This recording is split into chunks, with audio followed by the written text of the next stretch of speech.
Hello विद्यार्थियों, आप सभी को मेरा नमस्कार। आप सभी का मोस्ट वेलकम आपके अपने यूट्यूब चैनल आर्ट गंगा में।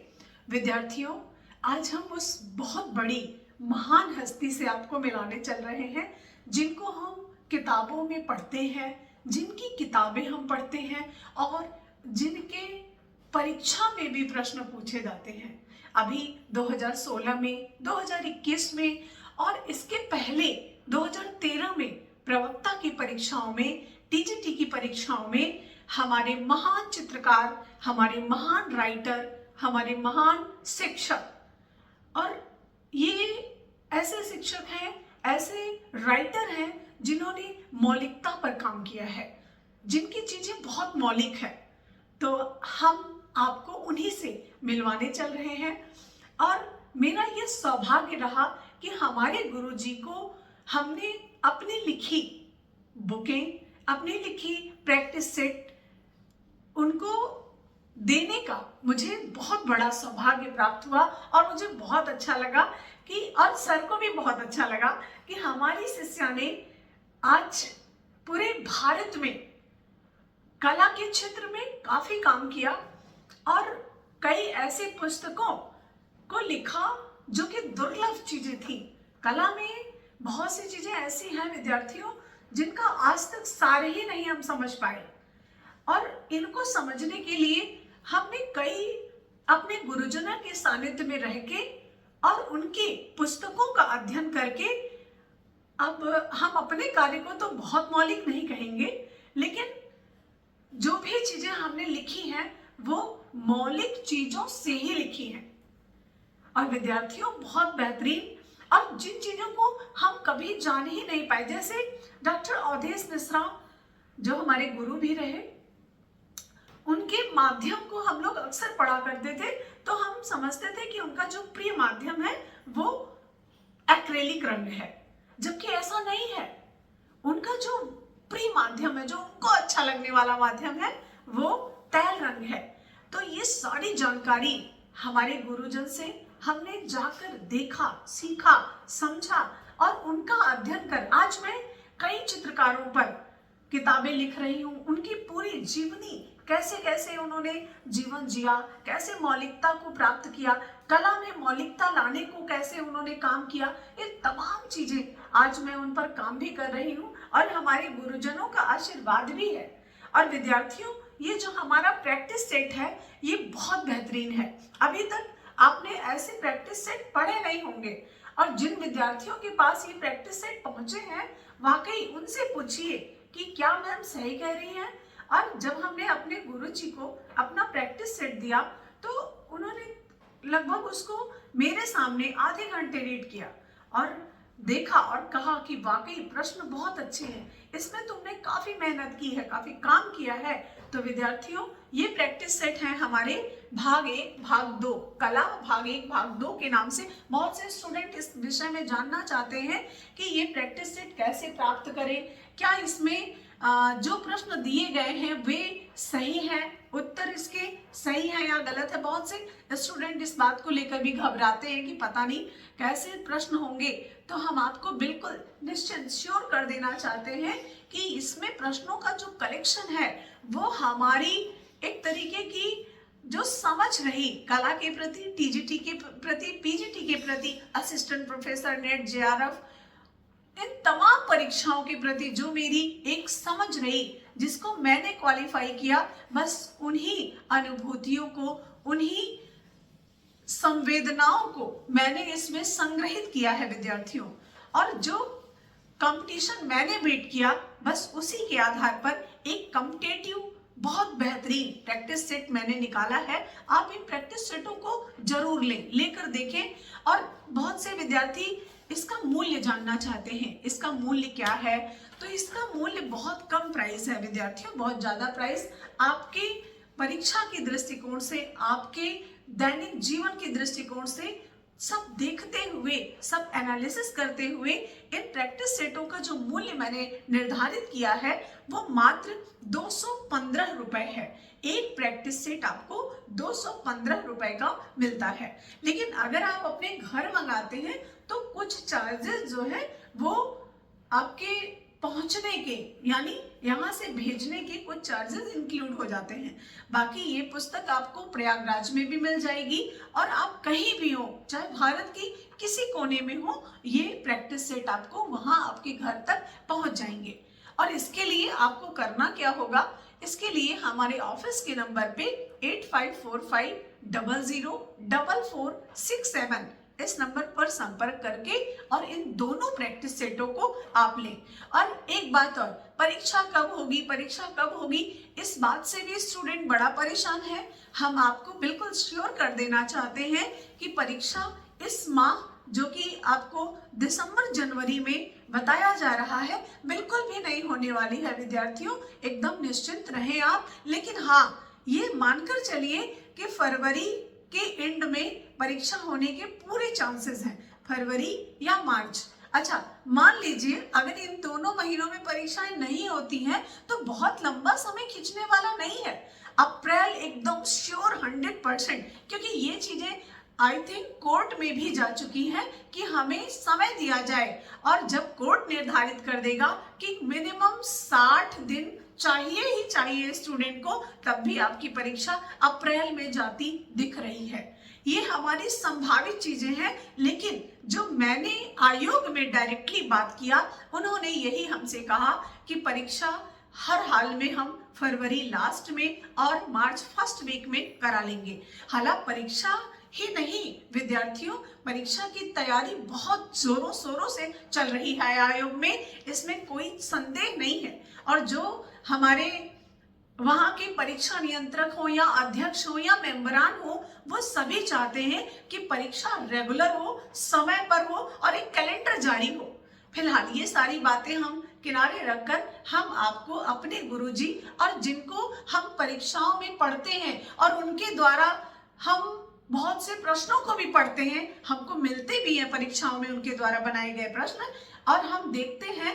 और आज मैं उन्हीं से आपको मिलाने चल रही हूं और ये मुझे बहुत बड़ा सौभाग्य प्राप्त हुआ विद्यार्थियों, और आपको भी मेरे माध्यम से प्राप्त हो रहा है। तो हम मिलते हैं डॉक्टर अवधेश मिश्रा जी से, जो कि एक अच्छे लेखक रहे, एक अच्छे चित्रकार हैं, जिनके चित्रों को हम परीक्षाओं में पढ़ते हैं, पूछे जाते हैं। तो डॉक्टर अवधेश मिश्रा से हम मिलते हैं।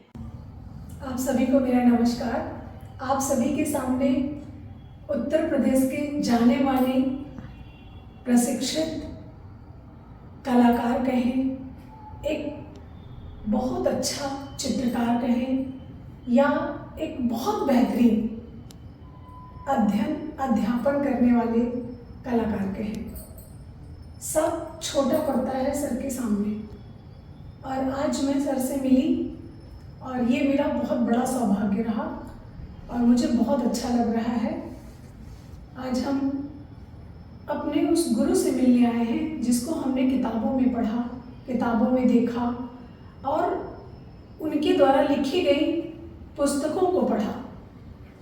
बहुत अच्छा लगता है, जिसको हम बहुत दिनों से जानते हैं, बहुत दूर से जानते हैं, और जब हम कभी उनके नज़दीक आते हैं तो खुशी का कोई ठिकाना नहीं रहता। सिर्फ 10-15 मिनट की ही बातचीत में मैंने सर को बहुत अच्छे से ये समझा कि जो हम चित्रकारों के विषय में पढ़ा करते थे कि एक चित्रकार देश दुनिया से कोई मतलब नहीं रखता है, आज वो मैंने देख भी लिया। किसी भी चीज़ की बहुत ज़्यादा इच्छा नहीं रखता है कि अगला मेरे लिए क्या करे क्या ना करे, वो नित्य अपना कार्य करता रहता है। और यही मैंने सर में पाया। सर से मैं 2-3 चीज़ें जानने का प्रयास करूंगी। पहला तो ये कि सर का जो धरातल है जिस पर सर काम करते हैं, वो मेन धरातल क्या है सर? जब आप व्याकरण में पारंगत हो जाते हैं, आपको किसी चीज़ का व्याकरण आ जाता है, तब कोई सीमा नहीं रह जाती, तब कोई बाध्यता नहीं रह जाती, कोई कंपल्शन नहीं रह जाता। अब अगर हमें कोई चीज़ बनाना आ गया तो हम वो दीवार पर भी बना लेंगे, कागज़ पर भी बना लेंगे, कपड़े पर भी बना लेंगे, इस प्रिपेयर्ड कैनवस पर भी बना लेंगे। तो अब न तो मीडियम मेरे लिए बाध्यता है, न धरातल। हाँ, ट्रेनिंग हम लोगों की जो हुई वो लखनऊ आर्ट्स कॉलेज में आने पर जो शुरुआत हुई वो वाश पेंटिंग का बड़ा क्रेज रहता था। जी। हर कोई वाश करना चाहता था। वाश पेंटिंग में बहुत पतला पतला रंग लगाया जाता है, बार बार लगाया जाता है और हमेशा ट्रांसपेरेंसी को बनाए रखा जाता है। तो वो आदत तो थी, बहुत कम रंग खर्च करना, कम लगाना कागज़ पर। जी। लेकिन बनारस हिंदू यूनिवर्सिटी में जाके वो धारणा बदल गई। यहाँ पे बद्रीनाथ आर्य जी थे, नित्यानंद महापात्र जी थे। इन लोगों के काम करने में बहुत पतले रंग लगाए जाते थे और वहाँ दिलीप दास गुप्ता जी मिले जो ट्यूब वैसे सीधे निचोड़ देते थे कैनवस पर। तो दूसरी ट्रेनिंग हुई, कुछ भी रंग निचोड़ दिया, कुछ भी लगा दिया, कुछ भी आकार सृजित कर दिया, उसको कैनवस पर कैसे बैलेंस कर देना है, इसकी ट्रेनिंग हो गई बीएचयू। ट्रेनिंग तो सबकी होती है, अपने सीखने पर भी होता है, कौन सीखता है और उसको विकसित करता है। तो संयोग रहा कि मुझे मौका मिला, मैंने विकसित किया और अपने शिष्यों तक वो बातें सारी ले जाता हूँ। ये सुमित कुमार यहाँ हैं, ये जानते हैं कि कैसे संयोजन की समस्याओं में जो फंसते थे कि अपने विद्यार्थी जीवन में कि अब क्या करें, तो बैलेंस नहीं हो रहा है। तो छोटी सी लाइन या छोटे से एक वृत्त बना के कैसे बैलेंस कर देना है, ये इनको सिखा दिया, सीख गई। अभी बहुत अच्छा प्रपोशन बनाते हैं। इसी तरह सारे हमारे विद्यार्थी हैं, जो कोई हमारा रंग लगाने का तरीका सीख रहा है, कोई स्पेस डिवीज़न सीख रहा है, किसी के फॉर्म बहुत अच्छे आ रहे हैं, किसी की ड्राइंग बहुत अच्छी आ रही है। सब अलग अलग चीज़ें अपने हिसाब से विकसित कर ले रहे हैं, डेवलप कर ले रहे हैं। तो जहाँ आपका प्रश्न है कि माध्यम और सतह का, तो सतह हमारे लिए मायने नहीं रखती और माध्यम ऑयल कलर अच्छा लगने लगा जब बनारस में ट्रेनिंग हुई।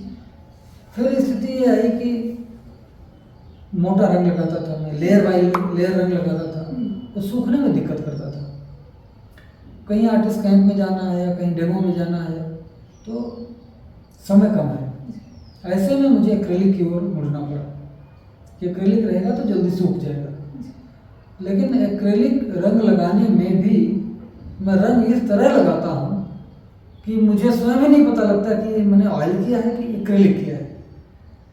बहुत बार मुझे सोचना पड़ता है कि मेरा एक्रेलिक स्टूडियो अंदर है, ऑयल स्टूडियो यहाँ है, तो मुझे ध्यान करना पड़ता है कि ये पेंटिंग कहाँ बनी थी, यहाँ बनी थी या वहाँ बनी थी, तो ये ऑयल होगी या एक्रेलिक होगी।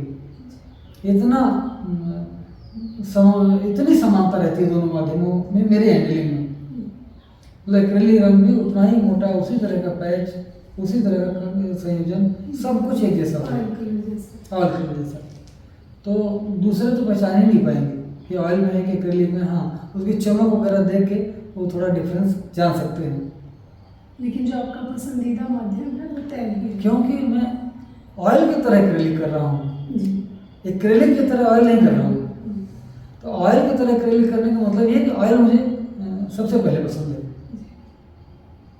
ऑयल प्रूफ्ड है, उसकी एक लंबी जर्नी है, उसका लगाने का ढंग है, उसमें करेक्शन की जो सुविधा है वो निश्चित रूप से अट्रैक्ट करती रही और धीरे धीरे प्रैक्टिस हो गई। लेकिन एक्रेलिक माध्यम आने पर भी मैंने उसको भी इसी तरह डाल लिया। अब हमारे लिए मीडियम की कोई प्रॉब्लम नहीं है। एक रंग आपने शुरू में वाश में काम किया, एक्रेलिक में भी काम किया, ऑयल भी किया। बिल्कुल। धरातलों में किसी भी भित्ति पर भी कर सकते हैं आप, कहीं भी कहीं भी कर सकते हैं। और लेकिन आपका प्रिय माध्यम क्या, प्रिय आपका धरातल क्या रहा? मैं कैनवास पे इसलिए ज़्यादा करता था, उसका कारण था कि जो पेपर पे काम करने के बाद उसको माउंट फ्रेम कराना, फिर उसमें सफ़ेद मछली के जैसा जो कीड़ा लग जाता है वो हमारी कई वॉश पेंटिंग चट कर गया, खा गया। एक पेंटिंग यहीं पड़ी है बाहर की वॉश पेंटिंग, उसको कीड़ा खा गया। कुछ पेंटिंग ऐसी हैं जो मेज पर रखी थी, सीधे ऊपर से नीचे तक कीड़ा खाता चला गया, सीधा छेद हो गया है सारी पेंटिंग्स में एक ही जगह पर। तो वो फिर मन को बहुत कष्ट देने वाला होता रहा। उसकी अपेक्षा ऑयल ये कैनवस में कम केयर करनी पड़ती है और ज़्यादा चलता है, इसलिए मैं इधर शिफ्ट हो गया। काम सभी पे करते हैं, सबसे प्रिय जो है आपका सबसे प्रिय माध्यम तैल रंग और कैनवस। सर आप जैसे हम लोग पढ़ते हैं अमूर्त चित्रकार और मूर्त चित्रकार, तो हम आपके विषय में क्या कहेंगे कि आप अमूर्तता की ओर बढ़ रहे हैं? नहीं, देखिए, अमूर्त और मूर्त जी पहले समझ लीजिए कि जो कुछ हम देख रहे हैं, जो जिसको छू रहे हैं, जिसको जिसका एक शेप है, वो सब मूर्त है। मूर्त है। अमूर्त हुआ है जिसे हम देख नहीं रहे हैं, जिसे हम सूंघ रहे हैं, जिसे हम फील कर रहे हैं, जैसे आँच महसूस कर रहे हैं, जैसे ठंड महसूस कर रहे हैं, वो अमूर्त है। वो अमूर्त है। जिसको जिसका कोई रूप नहीं है, जिसकी कोई मूर्ति नहीं है, वो अमूर्त है। तो अमूर्त तो कुछ नहीं होगा ना।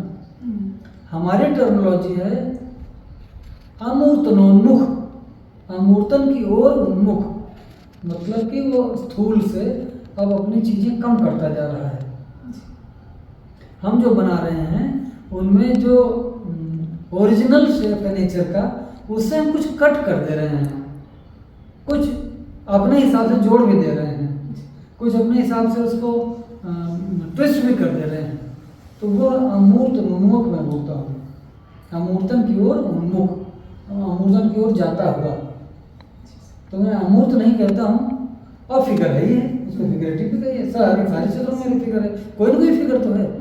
मान लो पीछे गिनतियाँ हैं, मान लो 1 लिखा है या 5 लिखा है, तो आपके लिए तो वो 1 और 5 हो गया, लेकिन किसी जर्मन के लिए, किसी जापानी के लिए वो शेप है, उसके लिए वो एक आकार है। तो हम उन गिनतियों को भी आकार मान के चलते हैं। और जो गिनतियों को जानते हैं उनके लिए उनका शुभांक भी हो सकता है, उनका मूलांक भी हो सकता है, उसके प्रति उनका एक अलग से लगाव पैदा हो सकता है, तो उनके लिए वो अलग आनंदकारी है।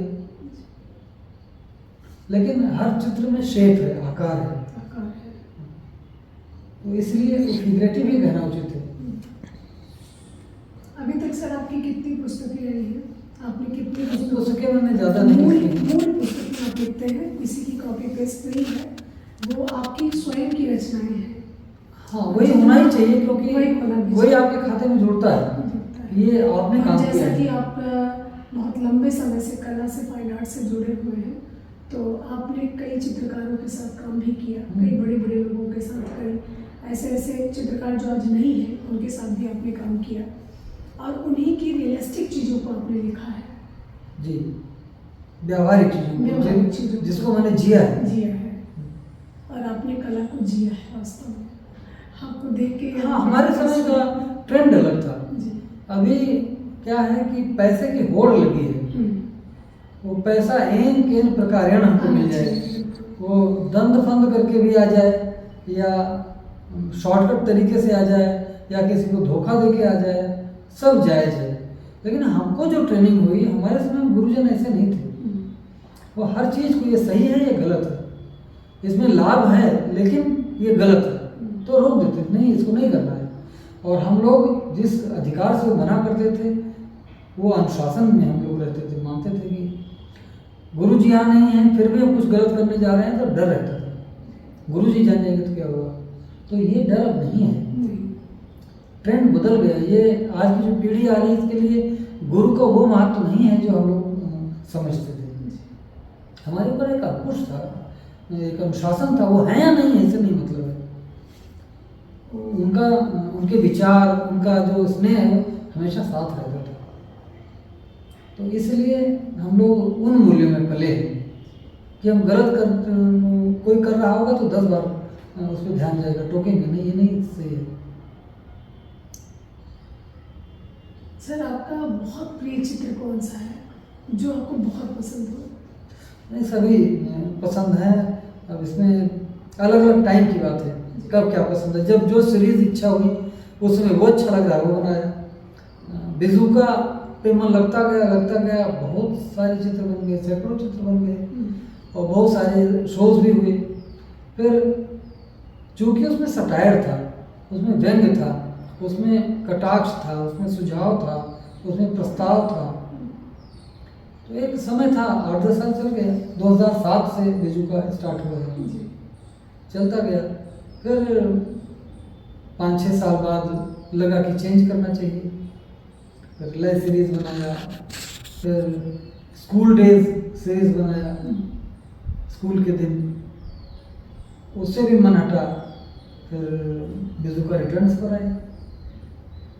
बेजुका रिटर्न्स और बेजुका में ये फर्क है कि बेजुका सटायर कर रहा था और बेजुका रिटर्न्स हमारे ही लाइफ का पार्ट है, हमारे ही जनजीवन का हिस्सा है, हमारे ही साथ है, हमारी प्रोग्रेस, हमारी दिनचर्या, हमारे रीति रिवाज, हमारे काम धाम सबके साथ खड़ा है। और बेजुका जो था वो एक व्यंग्य चित्र था। सिर्फ व्यंग नहीं था, व्यंग था, सुझाव था, प्रस्ताव था। मतलब कि किसी चीज़ से हम असंतुष्ट हैं या समाज असंतुष्ट है तो हम बता रहे हैं, उसको पॉइंट आउट कर रहे हैं, ये नहीं होना चाहिए, ये सही नहीं है, या सोसाइटी में ये कुरीति डेवलप कर रही है, इस पर ध्यान जाना चाहिए। तो बहुत ज़्यादा प्रस्ताव दे रहा था, बहुत ज़्यादा सुझाव दे रहा था या सटायर कर रहा था। तो एक समय था, चल गया, उसके बाद चेंज करके दूसरी तरफ आ गया। और आपका जो स्टूडियो यहाँ पे बना है, बहुत ही ऐसा लग रहा है कि वास्तव में एक जो चित्रकार की परिकल्पना हम लोगों के दिमाग में बैठी थी, आज स्टूडियो को देख के ही समझ में आ रहा है। एक नेचर से बहुत जुड़ा हुआ है और बिल्कुल शांत वातावरण। एक चित्रकार के लिए ये दोनों चीज़ें क्या बहुत ज़रूरी है? नहीं, शांति तो मन के अंदर होती है। जब आप किसी चीज़ को ध्यान देते हैं तब अशांत होते हैं। मान लीजिए यहाँ कोई शोरगुल हो रहा हो या आपके प्रतिकूल बातचीत हो रही हो, लेकिन आप नहीं ध्यान दे रहे हैं, आप सुन ही नहीं रहे हैं, तो आपको परेशान नहीं करेंगे। तो इसलिए कलाकार को या रचनाकार को अपने अनुकूल अपनी प्रवृत्ति बना लेना चाहिए। बहुत बार आप देखते हैं, हम अखबार पढ़ रहे थे, ट्रेन चली गई, हमें तो नहीं मालूम, हम ध्यान ही नहीं कि ट्रेन चली गई, क्योंकि हम ध्यान नहीं दे रहे थे। जबकि वो इतना शोर कर रही थी कि कोई बिना ध्यान दिए नहीं रह सकता है, ध्यान देना पड़ेगा, तो नहीं ध्यान दिया मैंने। कोई आपके सामने से गुजर गया, हमने नहीं देखा, नहीं ध्यान दिया। तो जो आर्टिस्ट या कोई रचनाकार जिसको बनना चाहिए, उसकी पहली शर्त है कि अपने भीतर को झांके, देखे और अपने को ऐसा बना ले कि हम सब चीज़ों पर नहीं ध्यान दे पाएंगे। सब चीज़ हमारे ध्यान देने के लिए है भी नहीं, तो जहाँ रहेंगे वही बढ़िया रहेगा। ये सहयोग है कि हमको शांत प्रिय जगह मिल गई है और एक काम करने का माहौल रहता है। हमारे शिष्यगण भी साथ आ जाते हैं तो और आनंद आ जाता है।